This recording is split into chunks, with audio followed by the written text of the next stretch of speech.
Naaresto ng Talavera Police Station at iba pang concerned police units ang isang most wanted person sa bayan ng Talavera, Nueva Ecija, kamakalawa September 8, 2025.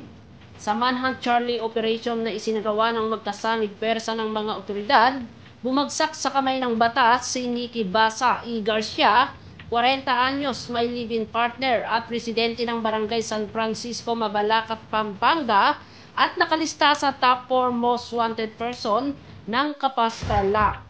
Si Basa ay inaresto sa bisa ng bench warrant of arrest para sa kasong paglabag sa Section 11 Article 2 of RA 9165 na inilabas sa RTC Branch 109, 3rd Judicial Region, Capas, Tarlac, at may inirekomendang piyansa na 200,000 piso.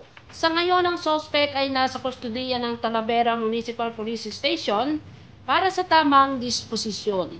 Para sa police report, ito si Mayra Maruso nag-uulat para sa DWNE Teleradyo, ang inyong kakampi!